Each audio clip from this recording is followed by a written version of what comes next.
Nii, aga tervist minu ja Hando poolt siis, et mina olen Toni Seene, Fujitsu Eesti müügijuht ja minuga on siis Hando Pennu, meie siis Fujitsu Eesti IT-administraator.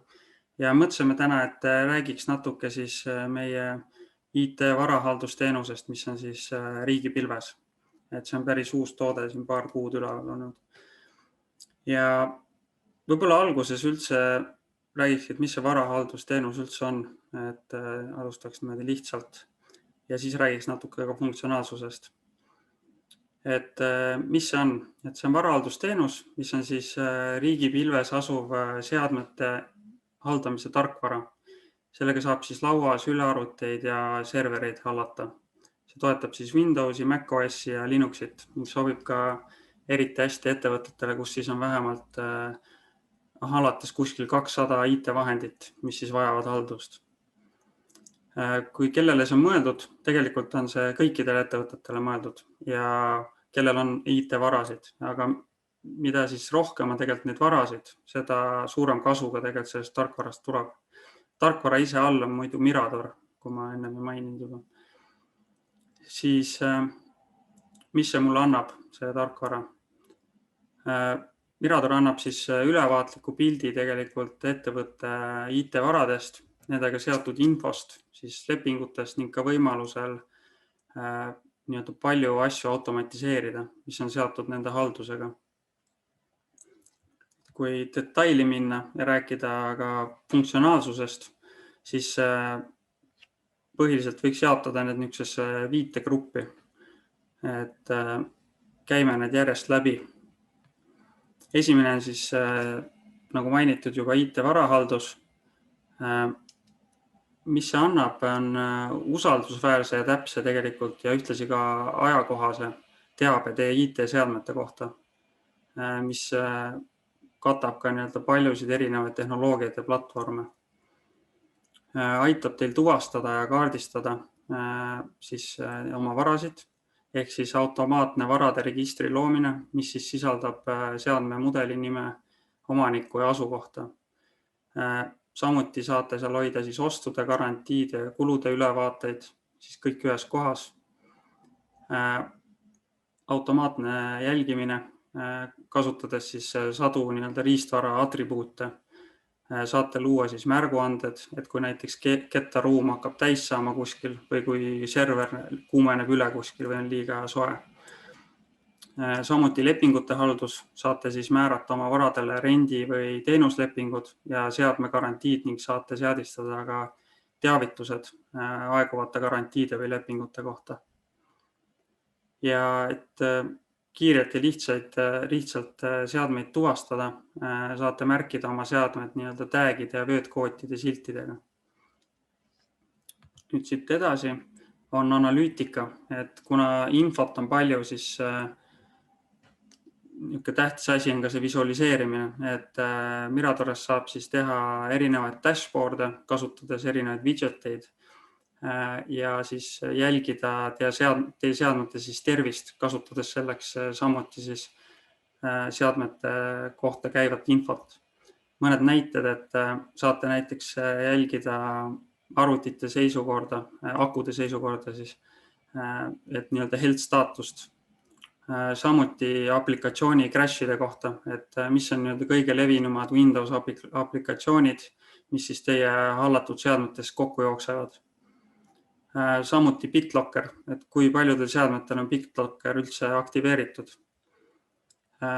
Ketaste tervis, saate näha, et ülevaate siis ketaste seisukorrast, mis on hallatavates seadmetes. Samuti driverid, et kas seadmetel on driverid puudu või on neid vaja uuendada ning ka üks tähtsamaid asju kindlasti turvapaigad ja turvapaikade staatus, et kas turvapaigad on paigaldatud või millal on nende paigaldus üldse planeeritud. Kui siit edasi minna, siis tarkvara paigaldus, kasutades siis Mirador on teil võimalik siis paigaldada, uuendada ja eemaldada tarkvara kaugelt ja käivitada siis kõikide seadmete konfiguratsiooni muudatused ühest kohast. Võimalus siis hallata kuni siis 10 000 seadmeid ühest veebipõhisest tarkvarast. Nagu enne mainisin ka turvapaikadest, siis turvapaikade haldus on eraldi teema täiesti ja teenusega saate siis automatiseerida enam kui 50 tarkvarapakkuja ja 180 siis erineva rakenduse turvapaiku. Et mis see teeb? See tõstab tegelikult turvalisust, et te ei pea enam muretsema sellepärast, et kasutajad uuendused vahele jätaksid, et Mirador installib need valitud patch'id vaikselt ja tagab, et teie seadmed oleksid alati ajakohased. Tänu sellele toimub ka tegelikult minimaalne lõppkasutaja häire, ehk siis saate eraldi määrata arvutirühmad ja igale rühmale eraldi uuendamise ajakavad, ehk siis patch'id on alati paigaldatud nii, et võimalikult vähe häirida lõppkasutajaid. Ning viiendaks suur grupp on siis operatsioonisüsteemi paigaldus. Meie teenuses on siis võimalik teil paigaldada uus seade 100% ulatuses, et siis operatsioonisüsteem, tarkvara ja turvapaigad kõik koos ja korraga. Et võite määrata tarkvara ja sätted meeskondadele, asukohtadele, seadme rollidele, seadme mudelitele ja tüüpidele ning ka eraldi ühele kasutajale. Et see on osa sellisest Mirador kasutajaprofiilist ja tagab, et tarkvarad ja seaded installitakse alati automaatselt ja õigesti. On ka võimalus bare metal install, ehk siis sellisel juhul formatitakse süsteem automaatselt, installitakse ja konfigureeritakse siis operatsioonisüsteem ning kogu vajalik tarkvara ja seaded installitakse vastavalt kasutaja profiilile. Ühtlasi tõstab ka see turvalisust, et seadme turvalisuse tagamiseks võite siis samuti luua automaatselt taastepartitsiooni, lubada ketta krüptimise ning installida ja konfigureerida viiruse tõrje ja tulemüüri tarkvara. Teame, et päris paljudel meie klientidel on ka kasutuses tegelikult SCCM, mis on siis Microsoft System Center Configuration Manager ja tegelikult Mirador ja SCCM töötavad koos käsikäes ja täiustavad üksteist. Et Miradori abil tegelikult saate unustada ka siis andmesisestuse, sest teie SCCM-i hallatavate seadmete andmebaasid saab importida otse siis Miradori. Ja tegelikult paljudes organisatsioonides on see serverid SCCM-i rakendusest välja jäänud, sest et litsentsid nende haldamiseks on liiga kalliks osutunud. Mirador tegelikult katab ka selle osa ära ja sobib ideaalselt koos töötama.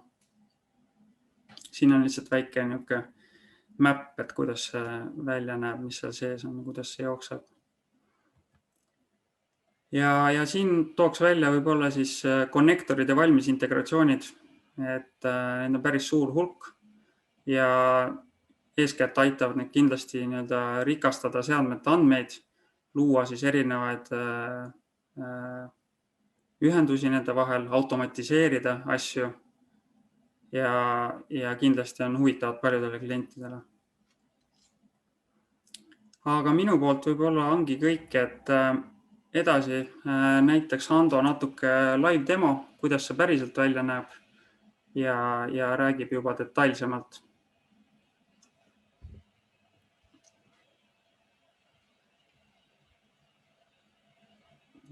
Stop sharing.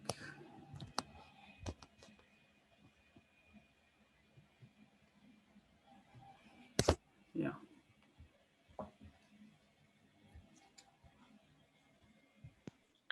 Nii, kohe anname pildi ette.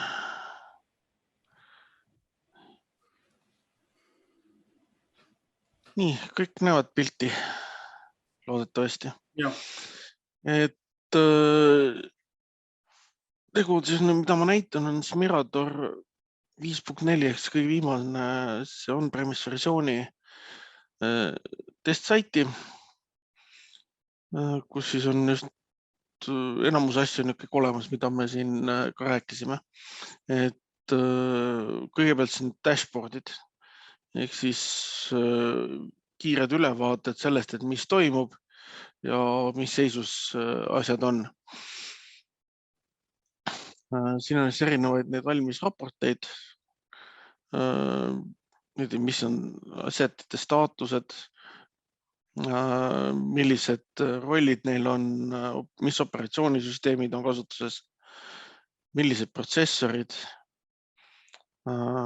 tarkvara poolest, et mida on kasutuses, mis versioonid, kuidas on tarkvara nii-öelda paigal, õigemini tarkvarade seis, tarkvarade installatsioonid, kas need on õnnestunud, on mingid litsentsid on hapuks läinud, midagi muud.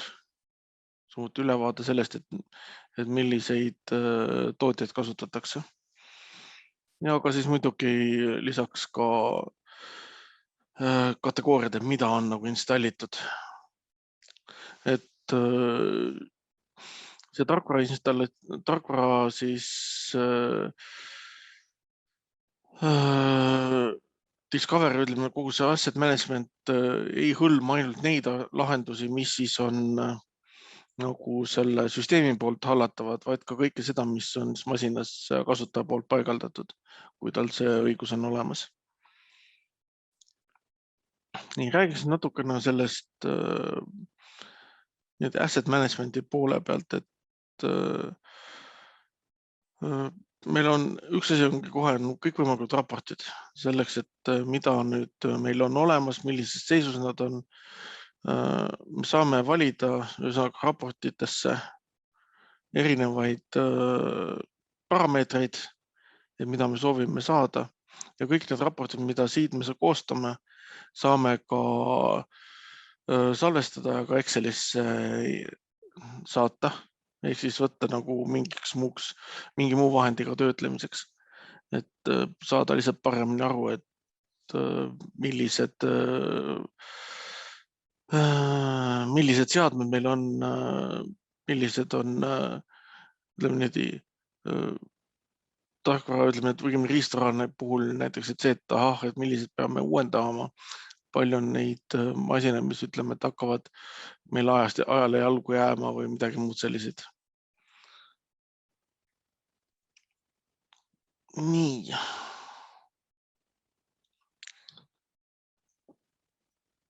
Kui võtame siit mõne seadme lahti, et siis meil on näha, et mis on nagu selle masina seis. Ta on nii-öelda asset tag'id, ehk siis siin on võimalik kasutada kas siis nii-öelda Miradori enda sisse ehitatud generaatorit asset tag'ide jaoks või siis kasutada näiteks põhivara numbreid.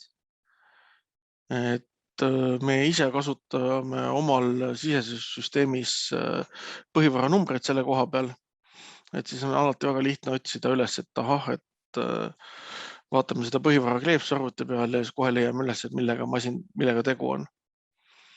Masina nimed, need võivad siin on võimalik automaatselt lasta genereerida.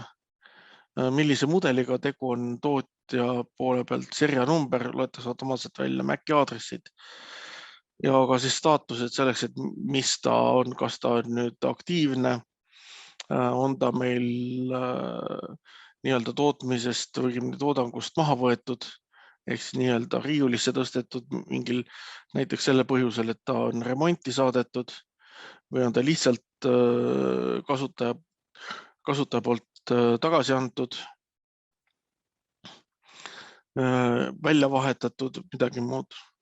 See on erinevad rollid, kas ta on tööjaamad, laptopid, et need rollide järgi saab lihtsalt määrata ka palju erinevaid neid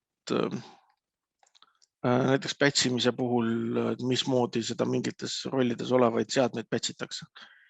Kuidas seda kasutatakse, millised operatsioonisüsteemid peal on, siis muidugi väga oluline asi on see, et kes on selle eest vastutaja.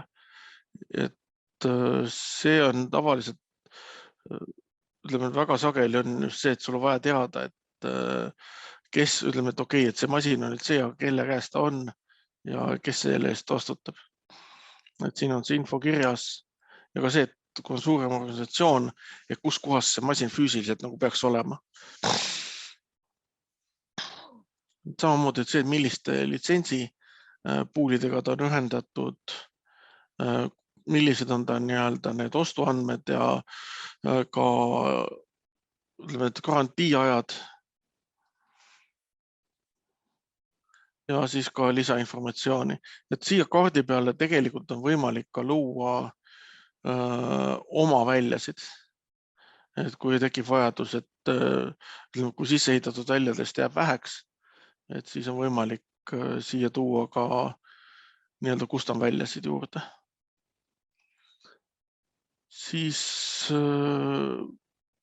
üks selline asi, mida siin ka puudutati ennem, oli see, et on võimalik määrata siis arvutitele neid nii-öelda algse installatsiooni profiile.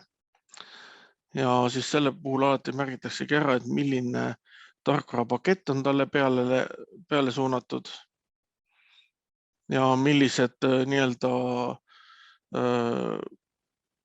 määratud paketid nagu tal on, et sellele konkreetsele konfiguratsioonile. Ehk siis siit me saame ette valmistada ka vajalikud määrata ära, et millised, kui valime see õige rolli selle arvutile, et siis millised tal ka tekivad need õiged, mis tarkvarad talle nagu peale installitakse selle käigus. Siis on võimalik vaadata nende masina seise, mis sündmused siin Miratore poole peal sellega on toimunud, millal mingeid tarkvarasid on paigaldatud. Siis olulised pooled veel, mis siin olulised asjad, et võimalik siis vaadata, mis masinaga tegu on.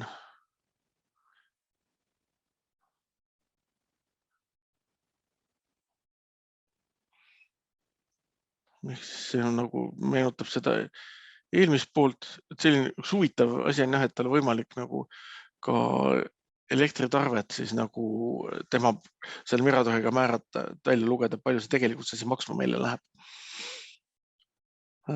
Inventory reportis on olemas täielik siis nii-öelda riistara pool, et valmistaja, mudel, mis protsessor sees on, BIOS-i versioonid, mälu, millised kettad sees on, videokaardid ja kogu selline, kogu nii-öelda see seadmepark, mis siis nagu selle masina juurde kuulub. Siis tarkvara puhul on siis meil ülevaade sellest, et mis talle on sinna nagu tarkvara poolest hallatavast tarkvarast on määratud. Ja kas ka on sellele litsentsid määratud siin, ehk siis võimalik nagu kuuraportid välja võtta. Siis FileScan'i all on see, et mis nagu on, mis asjad alt on nagu leitud sealt, kõikvõimalikke erinevaid versioone erinevatest tarkvaradest, et mis nagu üldse seal pesitseb. On võimalik tarkvarasid ka siit lisada selle kaudu. Ja ka siis nii-öelda software kataloogi puhul ka ütleme määrata ära, et nagu mis nagu siin kõik on olemas. Näitab ära, et mis tal siin on. Nii. Siis on võimalik, ütleme, kogu selle juures ka saada kätte see aplikatsioonide crash'id, mida siin ka Toni enne varasemalt mainis, et mis rakendused on probleeme tekkinud ja ka kui operatsioonisüsteem ise on kokku jooksnud, et mis nagu selle tulemusena on leitud sealt. Nii, see on nagu lühidalt nagu selline ühe asset ülevaade. Siis on palju olulised on ka näiteks see, et millised transaktsioonid on millalgi toimunud, mis asjad, mingid ostud on, millised seadmed on ostetud. Et kui see info on meil sisse kantud, et siis me saame ka selle asseti, ütleme, kogu selle info sealt kätte. Et miks on see kasulik, on see, et sageli on just see pool on oluline nagu ka, ütleme, et mitte raamatupidamistarkvarade kasutajatele, et teada saada, et millal mingi asi on ostetud, et sul on võimalik seda vaadata siit asset management'i poole pealt, et sa ei pea minema raamatupidajate juurde küsima, et millal see on võetud. Ja kui siia näiteks nüüd sisse kanda ka mingeid väiksemaid seadmeid, tala mingid PDA-d või mingid muud sellised asjad, et mis ei pruugi, ütleme, et saada põhivara staatust. Et siis raamatupidajad võib-olla ei teagi, et millal see ostetud on, et tekib probleem. Siis muidugi võimalik ka ülevaade saada sellest, et millised seadmed meil üldse olemas on ja palju neid midagi on. No, siin neid raporteid on võimalik ka erinevaid väga palju ise koostada, juurde panna ja ehitada. Et näitan ära, et mismoodi näiteks on, kui me assetit vaatame, võtame siit by name, et mismoodi nagu asseti lisamine käib. Et siit küsitakse, kas me teeme uue asseti või siis võtame mingi olemasolevast, tekitame koopia. Ja siin ongi nüüd võimalik meil üks asi teha, et mitte ainult lisada siia, mitte ainult arvuteid ja servereid, ütleme selliseid seadmeid, vaid ka näiteks monitore ja muid selliseid asju, mis ise nagu tegelikult ei ole võrgus suhtlemiseks võimelised. Aga mis on nagu meil olulised, et me teaksime, kus nad on ja kellega need vastavad seadmed on. Ehk siis siit võime nii-öelda selle asset tag'i ehk siis panna selle põhivara numbri, valida, millega tegu meil on. Võtame siit display LG. Okei.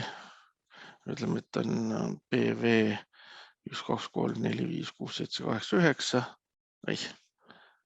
PV 1, 2, 3. Seeria number. Et MAC aadressi ei ole. Ütleme, et ta on uus. Kes on ta eest vastutaja, kes on selle kasutaja. Vastavalt tulevad kohe kasutajate puhul ka see, et info, kes nad on ja kus kohast nad tulevad. Millises asukohast on. Ütleme, et on Soomes Lappeenrantas. Vaja see detailed location, et maja 2. Ja nüüd on siia saame juurde panna selle, et milliste lepingutega see asi seotud on. Et siin võib olla erinevaid lepinguid, nii garantiilepinguid, hoolduslepinguid, leasinglepinguid, ütleme, et näiteks kuulub selle workstation management'i alla, aktiivne, et ütleme, et algab 1. ja lõpeb meil millalgi. Ja siis, et end date on, et siia saab hiljem ära täita, et service level. Kui meil on siin service levelid ära kirjeldatud, saame määrata, et millise teenuse tasemega see meil on seotud, see seade. Financial transactions, ehk siis see on ostud. Kas ta on siis ostetud, liisitud ja siin näiteks on võimalik see, et liisingu pikendus. Et juurde panna hind, näiteks, et on 200 eurot ostetud. Ja ka see, et millise, kui on näiteks olemas meil mingid müügilepingud või näiteks riigiettevõtte puhul, näiteks, et riigihankeleping, et mille alusel see ostetud on. Et saab siia juurde lisada selle. Nii. Ja olemas ja save. Et niimoodi on näiteks võimalik, toimub sellise seadme lisamine. Ja samamoodi käib näiteks ka, ütleme nüüd, nende uute arvutite puhul näiteks, mis tulevad, mis vajavad eelinstallatsiooni, ehk siis kõigepealt kantakse masin sisse, et antakse talle põhivara number, kirjutatakse siia ka seeria number külge, mis tal on, et selle seeria numbri järgi toimub pärast installatsiooni käigus selle kirje ja installitava masina kokkuviimine. Ehk siis, kui me ütleme, et meil on masina mudel on selline, seeria number selline ja me suuname ta nüüd automaatinstalli et siis selle alusel võetakse, et ahah, seerianumber on selline, järelikult talle on määratud selline installatsioonipakett ja installitakse siis vastavalt sellele kaardile, mida me siin talle juurde kirjutasime.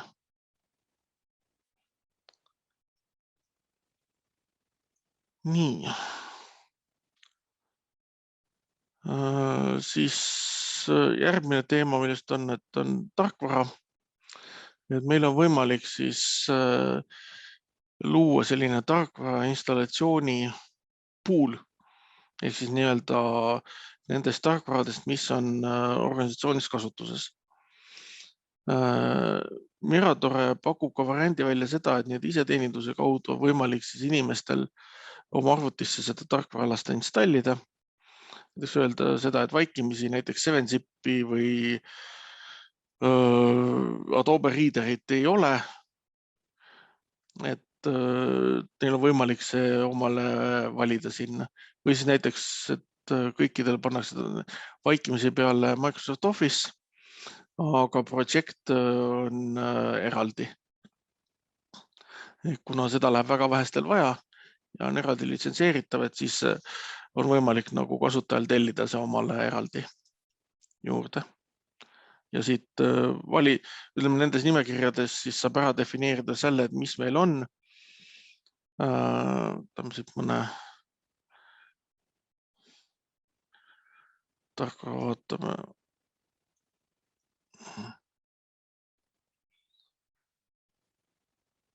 Et siis, et mis ta on definitsioonid tal, mismoodi litsenseeritakse, millist litsentsi kasutab.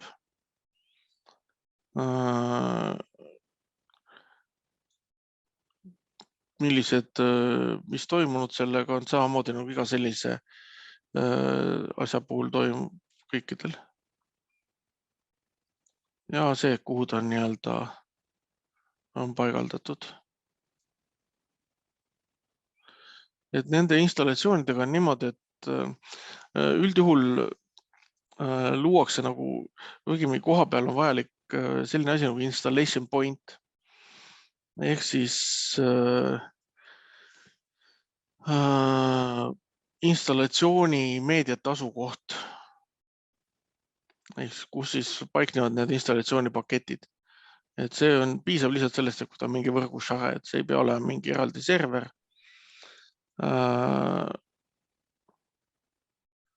Eraldi server ei pea olema, ta võib olla mingi NAS-seade või ükskõik midagi sellist. Ehk siis ta ei vaja nagu mitte mingit intelligentsi enda poole pealt.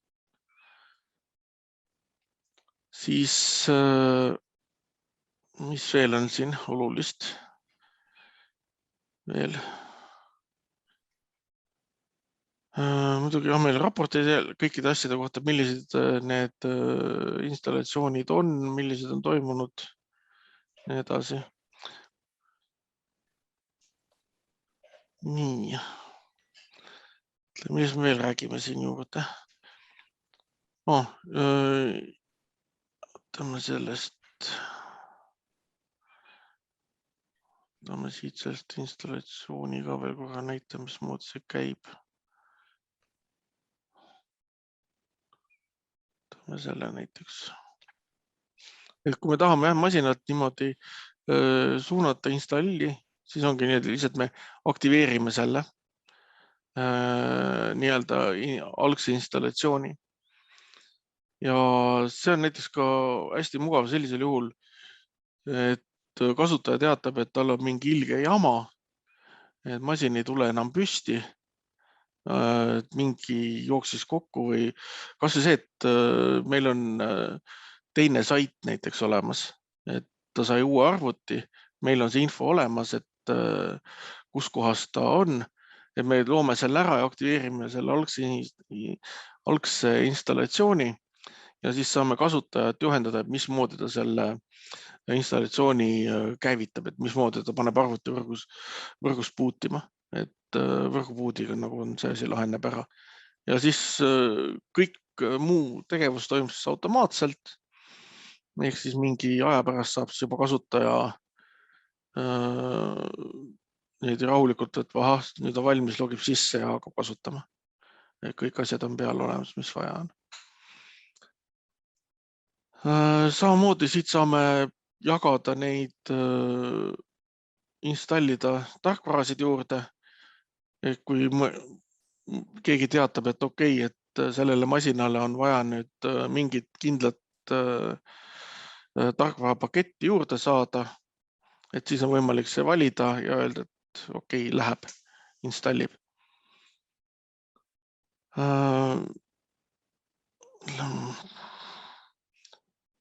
Et siin oli vahepeal jah, et üks küsimus ka, ma vastan selle ära, et domeenis paiknemine, see ei ole hädavajalik. Et domeen võimaldab seda asja oluliselt lihtsamaks teha, aga masinad tegelikult ei pea olema domeenis. Et see ei ole nagu, ütleme niimoodi, see ei ole selline nõudmine, et nad peavad kindla peale domeenis olema.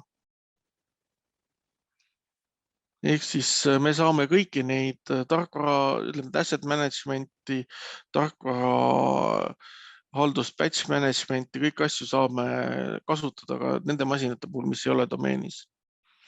Patch management'i kohta ma tahaks korra näidata.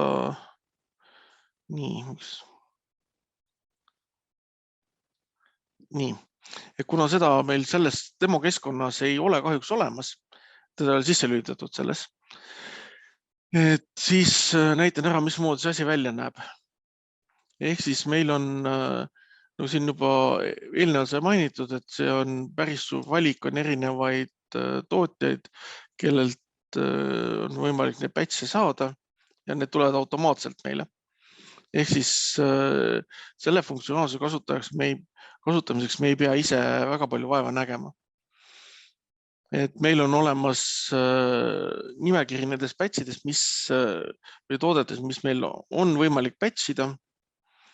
Ja siin näitab ka nüüd vaikimisraportid, milline see seisuga meil mingid asjad on, et kas on millised tarkvarad ja kuidas on ära patchitud meil. Ja kas meil on midagi, mis on tegemata jäänud. Et mismoodi käib selle nii-öelda kinnitamine, on see, et me tekitame reegleid. Ehk siis millistel tingimustel patch'id meil automaatselt kinnitatakse installimiseks. Ja siis siin võib olla ka see, et vajavad näiteks patch'id käsitsi seda aktsepteerimist. Et siin on näiteks valitud, et serverite puhul kriitilised patch'id mingitele kindlatele tarkvaradele alati pannakse peale. Ja mingite tarkvarade puhul näiteks seda, et tehakse alati patch ära, sõltumata sellest, kas on tegu kriitilise või mitte kriitilise patch'iga. Ja siin me saame neid erinevaid nii-öelda reegleid kehtestada näiteks laptopidele, eraldi reeglid desktopidele, eraldi reeglid serveritele, eraldi reeglid näiteks front deskis töötajatele, kes nagu klientidega suhtlevad. Et saada just niimoodi konkreetselt suunatud patch'id igale poole vajalikul ajal. Ja siin on näha see, et mismoodi nagu ühe sellise Chrome'i patch'i informatsioon on, et mida ta ennast sisaldab. Et siin on alati tuleb ka juurde nagu see, et mida ta tegelikult meil ära parandab, see patch. Ja siin on näiteks lingid ka sees, kui Microsofti patch'id näiteks, et ka Microsofti nendele KB-dele on informatsioon ja lingid sees olemas. Nii, siin on ka Microsofti oma näha, et on millised CV-d ja siis näitab ka tegelikult ära ka see, et millistele asset gruppidele meil see patch'i approval'itel kehtivad. Ja siis on väga oluline asi on see, et me saame nendele nii-öelda seadmegruppidele ära defineerida, millised on need maintenance ajad, et millal neil üldse patch'i peale pannakse. Ehk siis näiteks back office'i puhul võime öelda seda, et toimub iga reede õhtul kell 6 hakatakse patch'ima. Kuna seal näiteks teame, et kell 4 lõpetatakse alati töö ära ja kella 6 peaks olema viimane inimhing ehk kadunud kontorist. Näiteks kui meil on mingi klienditeenindus, mis töötab ka laupäeval, siis seal saame määrata, et nende jaoks on see patchimise aeg on alati pühapäeviti. Ja saame ka näiteks öelda, et serverite puhul käib see üldse käsitsi. Et seal ei toimu automaatset patchimist sellega. Et siin meil on võimalik nagu igale grupile määrata ära sellised eraldi need hooldusaknad, et millal nagu see toimub. Ja siin on siis nüüd üks selline vaade, mismoodi näeb välja süsteem, siis kui patch management peale, mismoodi, et me näeme ära, et milliste seadmetega on meil probleemid, et mis on patchimata ja mis on patchitud ja nii edasi. Et kas või see, et kui mingi seade vaatame, et ahah, et on aktiivne, aga patchimata ja palju asju, et siis võime kas või nii-öelda inimesed sabas kinni võtta ja küsida, kuule, mis toimub. Et uurida välja, mis pärast on. Et just, et selleks, et avastada mingit riski, turvariske ja muid selliseid asju. Ja kuna ütleme, need enamus asjust toimub siin automaatselt peale häälestamist, see tähendab seda, et meil on kindel metoodika olemas, mismoodi me saame kõiki sellega seotud turvariske hallata ja vähendada enda jaoks. Nii, siin on nüüd näha ka, et patch'i koha pealt, millised ajalugu, mis taga on toimunud patch'i poole pealt.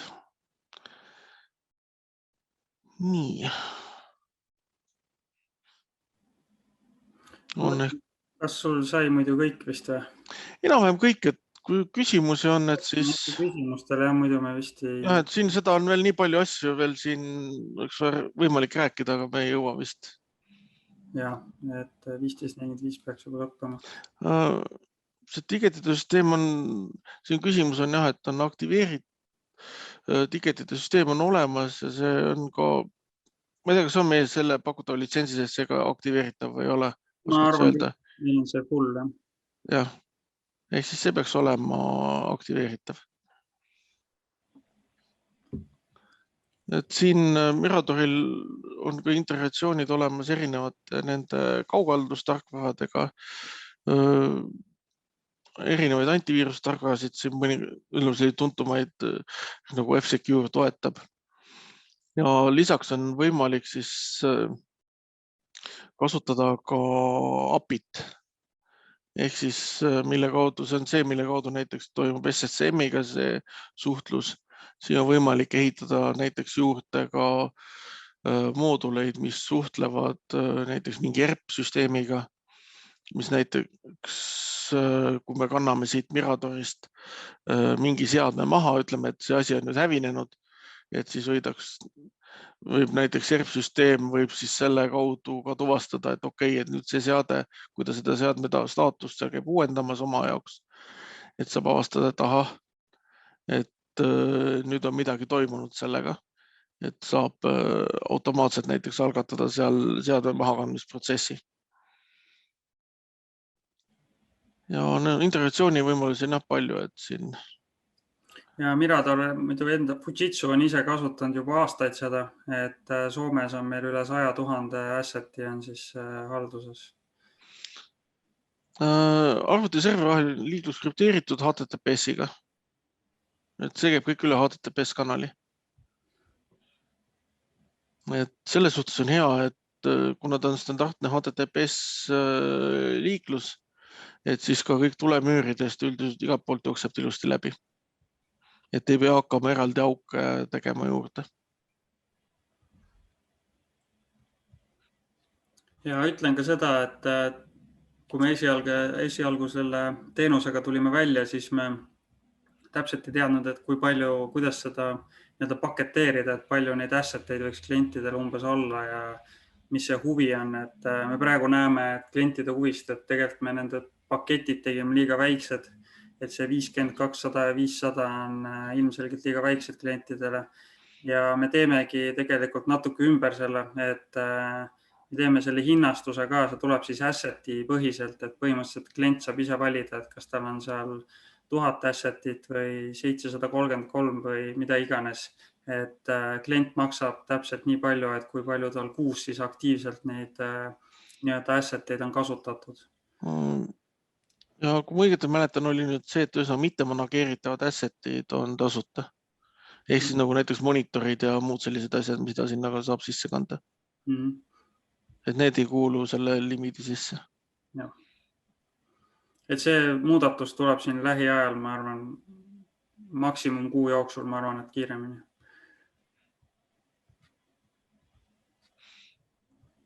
Nii, on veel küsimusi?